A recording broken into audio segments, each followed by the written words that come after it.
Dans l'ombre d'un manoir parisien, une pendule sonne minuit et le silence se brise comme du verre. Julien, 22 ans, se tient immobile, un balai à la main, ignorant que des yeux l'observent depuis un fauteuil. Ce n'est pas un jeu, mais un piège tendu par un homme qui croit tout contrôler. Julien soupire, essuyant la sueur de son front. La maison des Delacroix, où sa mère Claire travaille comme femme de ménage depuis 15 ans, est un labyrinthe de luxe et de froideur.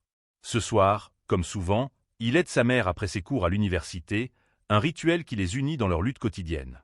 À 22 ans, Julien est un étudiant en littérature, passionné par les mots, mais prisonnier d'un secret qu'il n'ose révéler. Il est gai, un aveu qu'il n'a partagé qu'avec sa meilleure amie, Sophie. Dans cette maison, où chaque meuble coûte plus que leur loyer annuel, il se sent minuscule, comme un intrus. Antoine Delacroix, le maître des lieux, est un milliardaire de 55 ans, un magnate de l'immobilier connu pour sa froideur calculatrice. Assis dans son fauteuil en cuir, il feint de dormir, un verre de cognac à moitié vide à ses côtés. Ses yeux, à peine entr'ouverts, suivent chaque mouvement de Julien. Il a entendu des rumeurs, des chuchotements de la gouvernante sur le jeune homme. Le fils de Claire, il est différent, avait-elle dit avec un sourire narquois. Antoine, habitué à tout contrôler, décide de tester Julien, de voir jusqu'où va sa droiture, sa loyauté. Mais ce qu'il découvrira ce soir le laissera pétrifié. Julien range le balai dans un placard et jette un coup d'œil à sa montre. Il est tard, et sa mère est encore dans la cuisine, frottant des casseroles avec une détermination presque mécanique. « Maman, tu devrais rentrer, je finis ici », murmure-t-il en entrant dans la pièce. Claire lève les yeux, son visage marqué par la fatigue. « Tu es sûr, mon chéri? Tu as tes examens demain. » Julien sourit faiblement. « Ça va. Va te reposer. » Elle pose une main sur son épaule, un geste chargé d'amour silencieux, puis disparaît dans la nuit. Seul dans le grand salon, Julien s'arrête devant une bibliothèque remplie de livres anciens. Il caresse du bout des doigts une édition rare de Les Fleurs du mal de Baudelaire, un livre qu'il rêverait d'acheter un jour. Il ne voit pas Antoine, toujours immobile, qui l'observe. Le milliardaire a une idée en tête. Il a laissé un billet de 100 € sur la table basse, bien en évidence, comme un appât. S'il le prend, je saurai qui il est vraiment, pense-t-il, un sourire cynique au coin des lèvres. Mais Julien ne remarque même pas le billet. Il s'assied sur un tabouret, sort son téléphone et ouvre une conversation avec Lucas, un garçon qu'il a rencontré à la fac. Leurs messages sont timides, pleins de sous-entendus. « Tu viens à la soirée demain ?» écrit Lucas. Julien hésite, ses doigts figés sur l'écran. Il sait que dire oui, c'est risquer d'exposer son secret à un monde qui ne pardonne pas toujours. Il tape « peut-être ». Puis il range son téléphone, le cœur lourd. Antoine, toujours dans l'ombre, fronce les sourcils. Il s'attendait à une tentation, à un geste révélateur. Mais Julien reste là, plongé dans ses pensées, ignorant l'argent. Le milliardaire change de tactique. Il tousse légèrement, feignant de se réveiller. « Oh, Julien, tu es encore là ?» dit-il d'une voix faussement endormie. Julien sursaute, mal à l'aise. « Oui, monsieur. Je finissais de ranger. » Antoine se lève, s'approchant lentement. « Tu es un bon garçon, n'est-ce pas? Toujours à aider ta mère. » Son ton est mielleux, mais ses yeux sont froids, scrutateurs. Julien hoche la tête, évitant son regard. Il sent une tension dans l'air, comme si chaque mot d'Antoine cachait un piège. « Je fais ce que je peux, monsieur. » Antoine s'arrête près de la table basse, ramasse le billet de 100 € et le glisse dans sa poche. « Tu n'as pas vu ça, hein ?» dit-il en riant. Julien fronce les sourcils, confus. « Non, monsieur. » Antoine sourit, mais son esprit s'emballe. Ce garçon n'est pas ce qu'il pensait. Pas un voleur, pas un opportuniste. Mais alors, qui est-il vraiment?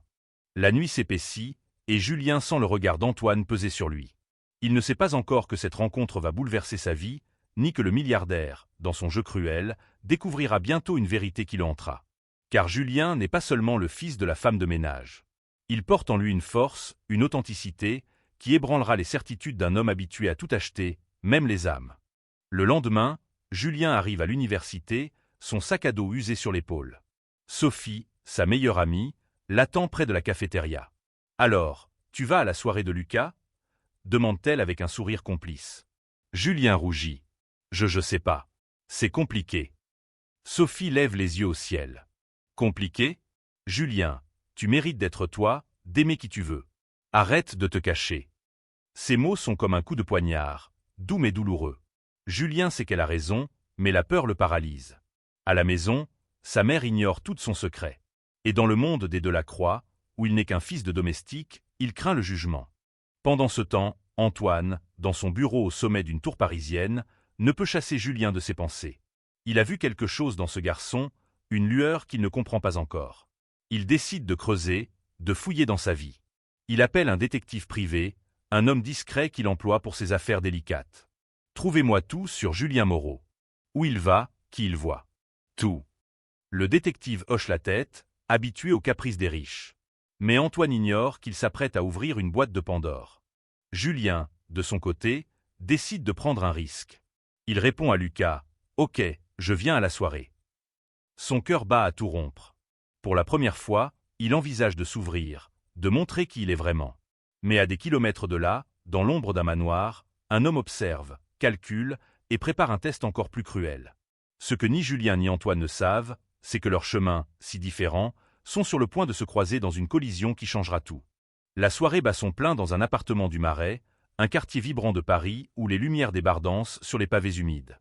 Julien, mal à l'aise dans un jean trop ajusté que Sophie l'a forcé à porter, se tient dans un coin, une bière à la main. Lucas, 23 ans, étudiant en art dramatique, s'approche avec un sourire éclatant. « T'es venu », dit-il, ses yeux noisettes pétillant sous la lumière tamisée. Julien sent son cœur s'emballer, mais il se force à sourire. « Ouais, j'ai hésité. » Lucas rit, posant une main légère sur son bras. Ce contact, si simple, fait frissonner Julien. À l'autre bout de la ville, Antoine Delacroix consulte son téléphone. Un message du détective privé s'affiche, Julien Moreau, vu au Marais, soirée étudiante. Accompagné d'un certain Lucas Dupont. Antoine fronce les sourcils. Le Marais, connu pour sa communauté LGBT, n'est pas un lieu anodin. Il sent une pointe de satisfaction, il a vu juste sur Julien. Mais il y a autre chose, une curiosité qui ne s'explique pas. Pourquoi ce garçon, si discret, si effacé, l'intrigue-t-il autant? Il décide d'aller plus loin. Suivez-le ce soir. Je veux des détails, ordonne-t-il au détective. Dans l'appartement, la musique s'intensifie et Lucas entraîne Julien sur la piste de danse improvisée. Allez, détends-toi, lance-t-il. Julien, d'abord hésitant, se laisse emporter. Pour la première fois depuis longtemps, il se sent libre, léger. Leur corps se frôle et Lucas murmure à son oreille. « Tu es différent, Julien. J'aime ça. » Ces mots le bouleversent. Il veut répondre, mais une peur familière le rattrape. Et si quelqu'un le voyait? Et si sa mère l'apprenait? Et si? Il s'écarte brusquement. « Je dois y aller », bredouille-t-il avant de quitter l'appartement, laissant Lucas perplexe. Dehors, la pluie commence à tomber. Julien marche vite, tête baissée, les rues du Marais luisant sous les réverbères. Il ne remarque pas l'homme en trench-coat qui le suit à distance, un appareil photo dissimulé. Le détective prend des clichés. Julien, seul, les mains dans les poches, l'air perdu. Ces images arriveront bientôt sur le bureau d'Antoine, alimentant son obsession grandissante.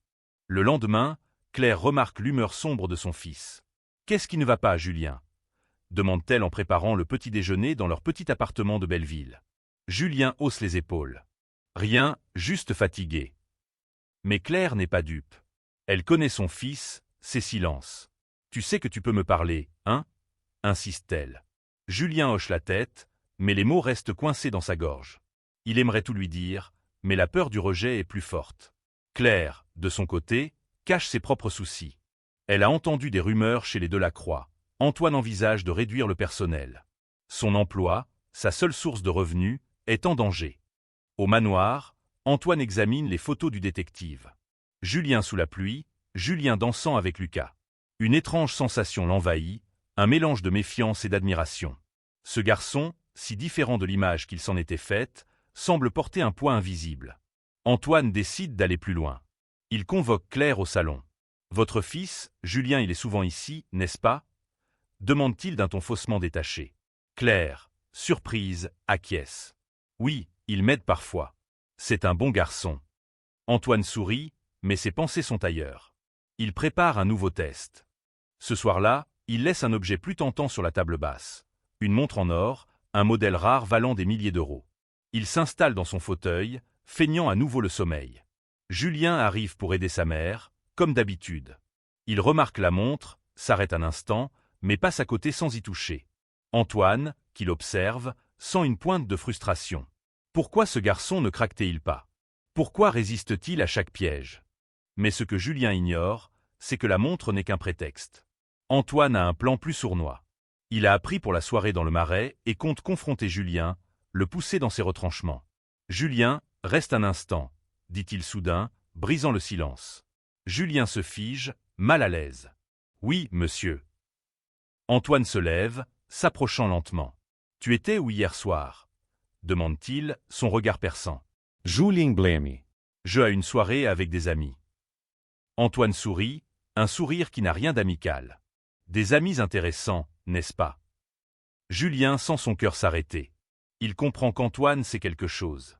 La peur l'envahit, mais il se force à rester calme. « Je ne vois pas ce que vous voulez dire, » répond-il, la voix tremblante. Antoine s'approche encore, sa voix baissant jusqu'à un murmure. « Ne me mens pas, Julien.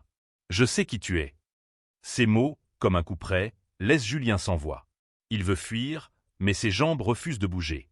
Antoine, lui, savoure ce moment, croyant avoir gagné. Mais il ignore que ce jeu cruel va bientôt se retourner contre lui. Julien quitte le manoir en trombe, le souffle court, les paroles d'Antoine résonnant dans sa tête. « Je sais qui tu es. » Ces mots le poursuivent comme une ombre, l'empêchant de respirer. Il marche sans but dans les rues de Paris, la pluie battant son visage, mélangeant ses larmes à l'eau froide. Il se sent nu, exposé, comme si son secret, si précieusement gardé, avait été arraché de force. Au même moment, Antoine, seul dans son salon, fixe la montre en or qu'il avait laissée comme appât. Il s'attendait à une victoire, à briser Julien, à prouver qu'il pouvait contrôler ce garçon comme il contrôle tout le reste. Mais la peur dans les yeux de Julien, cette lueur de défi malgré la terreur, le déstabilise. Pour la première fois, Antoine se demande s'il est allé trop loin. Il appelle son détective.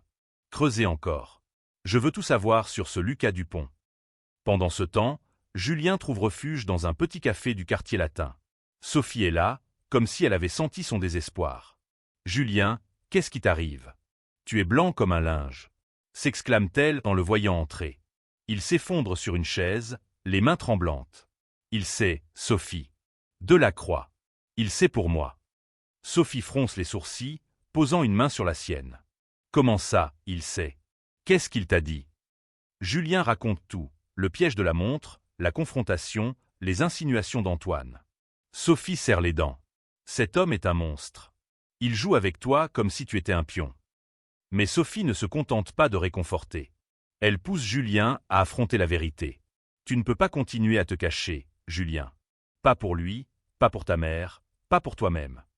Ces mots le frappent, mais il secoue la tête. Et si ma mère ne l'accepte pas? Et si je perds tout? Sophie soupire. Tu ne perdras pas tout. Tu as moi. Tu as Lucas. À la mention de Lucas, Julien baisse les yeux. Il n'a pas répondu à ses messages depuis la soirée. Il se sent coupable, mais la peur le paralyse encore.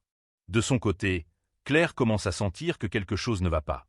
En nettoyant le bureau d'Antoine, elle trouve une enveloppe contenant des photos de Julien. Son cœur se serre. Pourquoi son patron s'intéresse-t-il à son fils? Elle décide de confronter Antoine. « Monsieur Delacroix, puis-je vous parler ?» demande-t-elle, la voix tremblante mais ferme. Antoine, surpris par son audace, acquiesce. « Ces photos, pourquoi avez-vous des photos de mon fils ?» Antoine, pris de court, improvise. « Simple vérification, Claire. Vous savez, je dois protéger ma maison. » Mais Claire n'est pas convaincue. Elle sent qu'un jeu dangereux se joue derrière son dos. Ce soir-là, Julien décide de parler à Lucas. Il l'appelle, la gorge nouée. « Je suis désolé pour l'autre soir. J'ai paniqué. » Lucas, à l'autre bout du fil, reste silencieux un instant. « Julien, je ne veux pas te pousser. Mais je tiens à toi. Si tu n'es pas prêt, je comprends. » Ces mots, pleins de douceur, brisent quelque chose en Julien. Pour la première fois, il se sent vu, aimé pour qui il est. « Je veux essayer », murmure-t-il. Il décide de se retrouver le lendemain, dans un parc près de la Seine. Mais le lendemain, tout bascule. Antoine, armé des nouvelles informations du détective, apprend que Julien et Lucas se fréquentent régulièrement. Il décide d'intervenir directement. Il invite Julien au manoir sous un faux prétexte, prétendant avoir besoin de son aide pour un projet. Julien, méfiant mais poussé par sa mère à accepter, se rend chez les Delacroix. Lorsqu'il arrive, Antoine est seul, un sourire énigmatique aux lèvres. « Assieds-toi, Julien. Parlons. Julien s'exécute, le cœur battant. Antoine va droit au but. Je sais tout sur toi et ce Lucas. Julien se fige, incapable de répondre. Antoine continue, sa voix douce mais menaçante. Tu penses que tu peux vivre comme ça, sans conséquence? Dans mon monde, tout a un prix. Julien, malgré la peur, sent une colère monter en lui. Votre monde? Rétorque-t-il, la voix tremblante mais ferme. Je ne veux rien de votre monde. Antoine, déconcerté par cette rébellion, reste silencieux. Pour la première fois, il voit Julien non pas comme un pion, mais comme un homme. Ce soir-là, Julien rentre chez lui, déterminé à parler à sa mère. Il ne peut plus vivre dans le mensonge. Mais ce qu'il ignore, c'est que Claire, bouleversée par sa découverte des photos, a déjà pris une décision. Elle confronte Antoine, menaçant de quitter son emploi s'il continue à harceler son fils. Antoine, pris au dépourvu, réalise que son jeu a des conséquences qu'il n'avait pas prévues. Et dans l'ombre, un autre secret, bien plus grand, commence à émerger. Un secret qui lie Antoine à Julien d'une manière qu'aucun d'eux n'aurait pu imaginer. La scène scintille sous le soleil d'automne, et Julien attend Lucas sur un banc près du pont des Arts. Il a les mains moites, le cœur battant à l'idée de ce qu'il s'apprête à faire. Hier, après sa confrontation avec Antoine, il a pris une décision. Il ne se cachera plus. Lucas arrive, un sourire timide aux lèvres, et s'assied à ses côtés. « Tu vas bien ?» demande-t-il. Julien prend une profonde inspiration. « Lucas, je dois te dire quelque chose. Je suis gay. Et je veux être avec toi. » Les mots, si longtemps retenus, s'échappent comme une délivrance. Lucas sourit, ses yeux brillant d'émotion. « Je sais, Julien. Et je suis là. » Il passe l'après-midi à parler, à rire, à se frôler les mains sous le regard indifférent des passants. Pour la première fois, Julien se sent entier, comme si un poids invisible s'était envolé. Mais cette joie est de courte durée. En rentrant chez lui, il trouve sa mère en larmes dans leur petit salon. « Julien, pourquoi ne m'as-tu rien dit ?» demande Claire, la voix brisée. Elle brandit une des photos qu'elle a trouvées dans le bureau d'Antoine. Julien et Lucas, dans le marais, riant ensemble. Julien blême. « Maman, je voulais te le dire. » Claire secoue la tête, bouleversée. « Je ne comprends pas. Pourquoi me cacher ça ?» Julien s'effondre à ses côtés, lui prenant les mains. « J'avais peur, maman. Peur que tu ne m'acceptes pas, Claire, les larmes aux yeux, le serre dans ses bras. Tu es mon fils. Je t'aimerai toujours, quoi qu'il arrive. » Cet instant, si simple et si profond, marque un tournant. Mais Claire ajoute, la voix tremblante, « Delacroix il sait. Il m'a menacé de renvoi si je ne lui disais pas tout sur toi. » Julien sent la colère monter. Antoine n'est pas seulement un manipulateur, il est une menace. Au manoir, Antoine est en proie à un trouble qu'il ne s'explique pas. Il repense à Julien, à son regard défiant, à sa droiture. Il s'attendait à un garçon faible, manipulable, mais Julien est tout le contraire. Et pourtant, Antoine persiste. Il convoque Claire à nouveau, déterminé à en apprendre plus. « Votre fils fréquente des gens douteux, » dit-il, jouant la carte de la moralité. Claire, furieuse, rétorque, « Mon fils est un homme bien. Ce que vous faites, c'est cruel. » Antoine, piqué au vif, hausse le ton. « Vous oubliez votre place, Claire. » Mais en disant ces mots, il sent une fissure dans son armure. Pourquoi ce garçon le hante-t-il autant? Ce soir-là, Julien décide de contre-attaquer. Avec l'aide de Sophie, il découvre que le détective d'Antoine a été vu près de l'université. Ils élaborent un plan, piéger le détective pour le forcer à révéler pourquoi Antoine est si obsédé par lui. Sophie, avec son flair pour le drame, propose de tendre un faux rendez-vous entre Julien et Lucas, un endroit où le détective ne pourra pas résister à les suivre. Le plan fonctionne. Dans une ruelle sombre près de Bastille, Julien et Lucas feignent une dispute, attirant l'attention du détective. Sophie, cachée, prend des photos de l'homme, retournant l'arme d'Antoine contre lui. Quand Julien montre les photos à Claire, elle est horrifiée mais déterminée. « On va le confronter ensemble, » dit-elle. Le lendemain, mère et fils se rendent au manoir. Antoine, surpris par leur audace, les reçoit dans son bureau. « Vous avez envoyé quelqu'un nous espionner », accuse Julien, posant les photos sur le bureau. Antoine, pour la première fois, semble déstabilisé. « Ce n'est pas ce que vous croyez, » bredouille-t-il. Mais Claire ne le laisse pas continuer. « Vous avez joué avec la vie de mon fils. » Pourquoi? Antoine, acculé, baisse les yeux.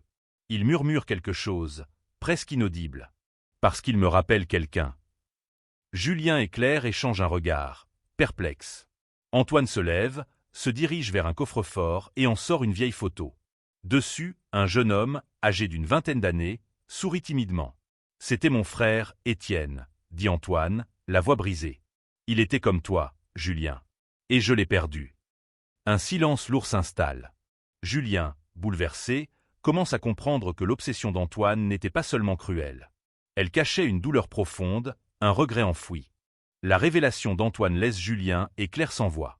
La photo d'Étienne, avec ses traits si semblables à ceux de Julien, semble ouvrir une brèche dans le mur de méfiance qui les sépare. Antoine, pour la première fois, montre une vulnérabilité qu'il a toujours cachée. « Étienne était gai », murmure-t-il. « Il l'a dit à notre père, et il l'a rejeté. Étienne s'est enfui. On ne l'a plus jamais revu. » Ses yeux, d'habitude si froids, brillent de larmes contenues. Julien, malgré sa colère, sent une étrange compassion. « Pourquoi m'avoir ciblé, alors ?» demande-t-il, la voix tremblante. Antoine soupire, s'effondrant dans son fauteuil. « Quand j'ai entendu parler de toi, de ce que tu es, j'ai voulu te tester.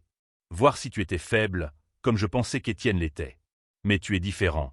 Tu es fort. » Ces mots, si inattendus, bouleversent Julien. Il veut haïr Antoine, mais il voit maintenant un homme brisé par le passé, un homme qui a transformé sa douleur en cruauté. Claire, toujours protectrice, intervient. « Vous n'aviez pas le droit de jouer avec la vie de mon fils pour apaiser vos fantômes. » Antoine hoche la tête, coupable. « Je sais, et je m'en excuse. » Il marque une pause, puis ajoute « Laissez-moi réparer ça. » Il propose de financer les études de Julien, un geste qu'il présente comme une pénitence. Julien, méfiant, refuse. « Je ne veux pas de votre argent. Je veux juste qu'on me laisse vivre. » Les jours suivants, Julien tente de reprendre une vie normale. Il passe plus de temps avec Lucas, apprenant à s'ouvrir, accepter son amour. Mais l'ombre d'Antoine plane encore. Sophie, toujours curieuse, fait des recherches sur Étienne Delacroix. Elle découvre un article datant de 20 ans. Étienne a été vu pour la dernière fois à Lisbonne, vivant sous un faux nom. « Julien, et si tu pouvais le retrouver ?» suggère-t-elle. Julien hésite. Pourquoi rouvrir une blessure? Mais une part de lui veut aider Antoine, malgré tout. Il décide de retourner voir le milliardaire, seul cette fois. Antoine, surpris par sa visite, l'écoute attentivement. « Je pense que votre frère est peut-être encore en vie, » dit Julien, montrant l'article. Antoine, pétrifié, prend le papier d'une main tremblante. « Pourquoi fais-tu ça? Après tout ce que je t'ai fait ?» Julien hausse les épaules. « Parce que je sais ce que c'est de se sentir rejeté. Peut-être que vous avez besoin de le revoir. » Antoine, ému, engage immédiatement une équipe pour retrouver Étienne. Les semaines passent, et Julien se concentre sur sa relation avec Lucas et sur ses études. Claire, de son côté, décide de rester chez les Delacroix, mais à une condition. Antoine doit respecter leur vie privée. Il accepte, transformé par sa confrontation avec Julien. Un soir, alors que Julien et Lucas se promènent main dans le jardin des Tuileries, Julien reçoit un appel d'Antoine. « On l'a retrouvé », dit-il, la voix tremblante. « Étienne. Il est à Lisbonne. Il veut me voir. » Julien sourit, un mélange de soulagement et de fierté. « Allez le voir, Antoine. Faites la paix. » Antoine prend un vol pour Lisbonne, le cœur lourd d'espoir et de peur. 20 ans sans nouvelles de son frère ont laissé des cicatrices profondes, mais l'idée de le revoir, grâce à Julien, ravive une lueur qu'il croyait éteinte. À Paris, Julien savoure sa nouvelle liberté. Sa relation avec Lucas s'épanouit, et il commence à parler ouvertement de son identité à ses amis. Même Claire, bien que encore en train d'apprendre à comprendre, l'entoure d'un amour indéfectible. À Lisbonne, Antoine retrouve Étienne dans un petit café surplombant le Tage. Son frère, désormais âgé de 50 ans, a les cheveux grisonnants et le regard fatigué, mais son sourire est le même que sur la vieille photo. « Tu m'as manqué, Antoine », dit Étienne, la voix rauque. Les deux hommes parlent pendant des heures, pleurant, riant, guérissant des blessures du passé. Étienne raconte sa vie, son exil volontaire, son bonheur trouvé dans une communauté qu'il a acceptée tel qu'il était. Antoine, pour la première fois, s'excuse pour n'avoir pas été là, pour avoir laissé leur père le détruire. De retour à Paris, Antoine est un homme changé. Il invite Julien et Claire au manoir, non plus comme employé, mais comme invité. « Julien, tu m'as rendu mon frère, » dit-il, les yeux humides. « Je ne pourrai jamais te remercier assez. » Julien, mal à l'aise sous tant de gratitude, répond simplement « Vous m'avez appris quelque chose, vous aussi. On peut tous changer. » Antoine sourit, un vrai sourire cette fois, dénué de calcul. Mais l'histoire ne s'arrête pas là. Étienne décide de rentrer à Paris pour renouer avec sa vie d'avant. Il rencontre Julien, et les deux hommes se lient immédiatement, comme s'ils partageaient un lien invisible. Étienne devient un mentor pour Julien, l'aidant à naviguer dans son identité avec confiance. Ensemble, ils organisent une collecte de fonds pour une association LGBT locale, un projet qui attire l'attention de la presse parisienne. Antoine, inspiré par son frère et Julien, décide de s'impliquer. Il utilise sa fortune pour soutenir des causes qu'il aurait autrefois ignorées, devenant un allié inattendu de la communauté. Claire, émue par ce changement, trouve enfin la paix dans son travail, sachant que son fils est entouré de gens qui l'acceptent. Julien, Lucas, Sophie, Étienne et Antoine se retrouvent un soir dans un restaurant du Marais, riant autour d'une table. Pour Julien, ce moment est un miracle. Il est aimé, entouré, libre. Il regarde Lucas, qui lui prend la main sous la table, et sourit. La peur a disparu, remplacée par une certitude, il est exactement là où il doit être. Les mois passent, et la vie de Julien prend une nouvelle dimension. Avec Lucas, ils emménagent ensemble dans un petit appartement près de la Sorbonne. Ce n'est pas le luxe du manoir de la Croix, mais c'est leur foyer, rempli de rires et de projets. Julien termine son mémoire sur Baudelaire, dédié à Étienne, qui l'a inspiré à embrasser sa vérité à travers les mots. Claire, fière de son fils, assiste à sa soutenance, les larmes aux yeux. Antoine, quant à lui, continue sa transformation. Il finance une fondation pour les jeunes LGBT en difficulté, nommée en l'honneur d'Étienne. Ce projet, qu'il dirige avec son frère, devient une cause qui le passionne. Il invite souvent Julien et Lucas au manoir, non plus pour des tests ou des jeux, mais pour des dîners où ils discutent comme des égaux. Claire, désormais superviseuse du personnel des Delacroix, voit son travail valorisé comme jamais. Un jour, Julien reçoit une lettre d'Antoine. À l'intérieur, une clé et une note, c'est la clé de la bibliothèque du manoir. Elle est à toi. Lis autant que tu veux. Julien, ému, retourne au manoir et passe des heures parmi les livres, caressant les reliures comme il le faisait autrefois en secret. Cette fois, il n'est plus un intrus. Il est chez lui. Mais un dernier défi attend Julien. Lors d'un gala organisé par la Fondation, il est invité à prendre la parole. Devant une foule de donateurs, de militants et de journalistes, il raconte son histoire, son coming out, sa peur, sa lutte pour être accepté. J'ai appris que la vérité, même quand elle fait mal, est la seule voie vers la liberté, dit-il, la voix claire. Lucas, dans le public, applaudit, les yeux brillants. Antoine, à ses côtés, hoche la tête, impressionné par la force de ce jeune homme qu'il a failli briser. L'hiver enveloppe Paris d'un manteau de givre et Julien se tient sur le pont des Arts, là où tout a commencé avec Lucas. Il regarde la scène, main dans la main, le vent froid caressant leur visage. « On a fait du chemin, hein ?» murmure Lucas. Julien rit doucement. « Plus que je n'aurais jamais cru. » De l'autre côté de la ville, Antoine et Étienne travaillent ensemble à la Fondation, transformant leur douleur passée en espoir pour d'autres.